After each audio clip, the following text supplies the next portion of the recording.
Hello दोस्तों, आज की कहानी है दूल्हे ने दुल्हन से शादी करने से किया इनकार तो दुल्हन के पिता के दोस्त ने बचाई इज्जत।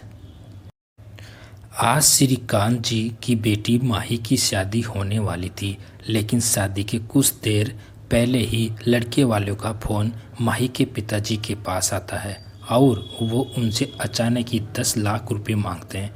उन्हें माही के पिताजी श्रीकांत जी को फ़ोन करके ये कहा था कि अगर तुम्हारे पास पैसों का बंदोबस्त होगा तभी बारात आएगी, वरना बारात नहीं आएगी। उनकी ये बात सुनते ही श्रीकांत जी चक्कर खाकर नीचे गिर जाते हैं और बेहोश हो जाते हैं।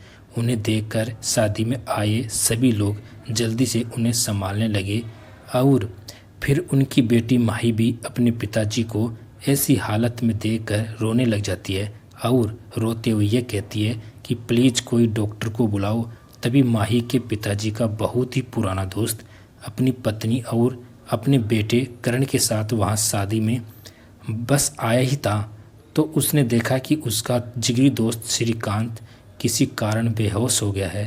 तभी वो जल्दी से एक डॉक्टर को फ़ोन करके बुलाता है और डॉक्टर भी जल्दी ही आ गया था। तो उसने माही के पिताजी का चेकअप किया और कहा कि ये ठीक है, बस इनका बीपी थोड़ा बढ़ गया था, मैंने इनको इंजेक्शन लगा दिया है, अब घबराने की कोई बात नहीं। ये कहकर डॉक्टर वहाँ से चला जाता है। अब माही का अपने पिताजी के लिए रो रो के बुरा हाल था। तभी श्रीकांत जी को होश आ जाता है और उसको होश आते ही उसके सामने उसका बहुत पुराना दोस्त तेज प्रताप खड़ा हुआ था। उसे देखकर श्रीकांत बहुत खुश हो जाता है, लेकिन थोड़ी देर में श्रीकांत फूट फूट कर रोने लग जाता है। तभी उसका दोस्त तेज प्रताप पूछता है कि क्या हुआ, तुम इतना क्यों रो रहे हो, मुझे सारी बात बताओ श्रीकांत। तब श्रीकांत माही के ससुराल से आए फ़ोन के बारे में तेज प्रताप को सारी बात बता देता है और ये भी बताता है कि आज ही अगर मैंने 10 लाख रुपए का इंतजाम नहीं किया तो वो यहाँ बारात लेकर नहीं आएंगे। ये सुनते ही तेज प्रताप को बहुत ही गुस्सा आता है। तो तेज प्रताप कहता है कि श्रीकांत तू चिंता मत कर, तेरा दोस्त अभी जिंदा है और मैं अभी 10 की जगह 20 लाख रुपए लेकर आता हूँ और तू उनके वो पैसे मुंह पर मारना। तभी श्रीकांत की बेटी माही कहती है कि प्रताप अंकल, आपको पैसे देने की कोई ज़रूरत नहीं है, मुझे ये शादी करनी ही नहीं है। आज वो 10 लाख रुपए मांग रहा है तो कल न जाने क्या मांग ले। तभी उसके पिता श्रीकांत कहते हैं, लेकिन बेटी शादी की पूरी तैयारी हो चुकी है, फेरों का मंडप भी लग चुका है और सभी रिश्तेदार सामने शादी में ही बैठे हैं, अपनी तो सारी इज्जत ही मिट्टी में मिल जाएगी। तभी तेज प्रताप कहता है, तू चिंता मत कर श्रीकांत, तेरी इज्जत पर मैं ज़रा भी दाग नहीं लगने दूंगा और मैं तुमसे यह वादा करता हूँ कि तेरी बेटी से शादी मेरा बेटा करण जरूर करेगा। करण अपने पिता की ऐसी बात सुनकर चौंक जाता है और ये सुनते ही करण अपने पिताजी से कहता है, लेकिन पिताजी मैं अचानक ये शादी कैसे कर सकता हूँ, माँ तुम ही समझाओ ना पिताजी को।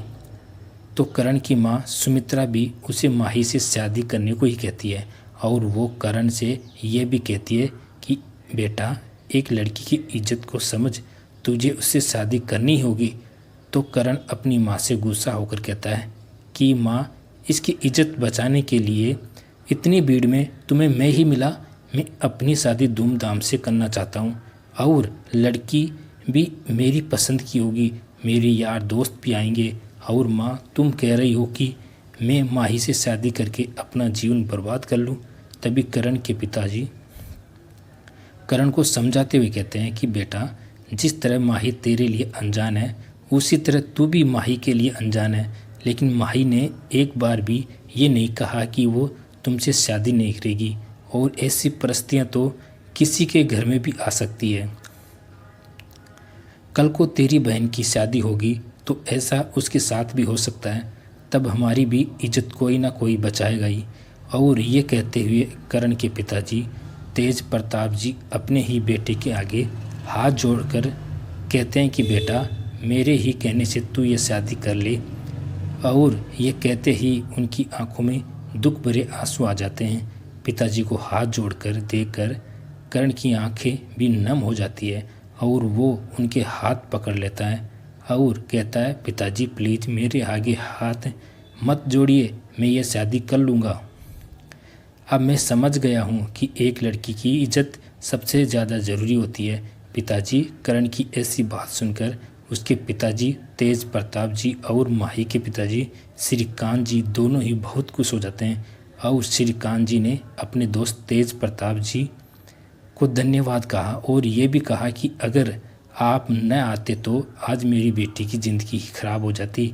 उसी वक्त तेज प्रताप जी ने अपने दोस्त श्रीकांत जी को गले से लगा लिया और ये कहा कि अब माही के साथ ऐसा कुछ भी नहीं होगा और अब वो हमारे घर की बहू बनने वाली है और श्रीकांत जी जल्दी ही शादी की तैयारी करो, अब हमसे और इंतज़ार नहीं होता। तभी करण ने माही की तरफ देखा तो माही का चेहरा बहुत उदास था। उसी वक्त करण ने कहा कि पिताजी मैं ये शादी तभी करूँगा जब माही सब कुछ भूल कर खुलकर हंसेगी। ये सुनते ही सब हंसने लग जाते हैं और माही भी मुस्कुरा देती है। वैसे माही और करण एक दूसरे को थोड़ा बहुत जानते थे क्योंकि उन दोनों के ही पिताजी बहुत अच्छे दोस्त थे और करण को उसके पिताजी किसी न किसी काम से माही के घर पर भेजते ही रहते और इसी तरह थोड़ी बहुत करण की माही से भी बात होती रहती। बस इसी तरह वो दोनों एक दूसरे को जानते थे, लेकिन उन्हें क्या पता था कि एक दिन ऐसा भी आएगा कि उन दोनों की इस तरह अचानक ही शादी हो जाएगी। लेकिन कुछ भी कहो, जोड़ी तो ऊपर वाला ही बनाता है। लेकिन क्या माही और करण की जोड़ी आगे कामयाब होगी? अब माही और करण की उसी रात शादी भी हो गई। माही थोड़ा गरीब परिवार से थी जबकि करण के पिताजी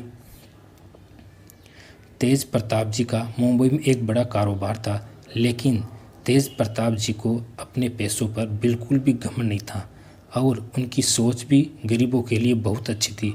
उधर माही गरीब परिवार से जरूर थी मगर माही बहुत ही सुंदर लड़की और सुंदर होने के साथ साथ वो बहुत ही आज्ञाकारी भी थी।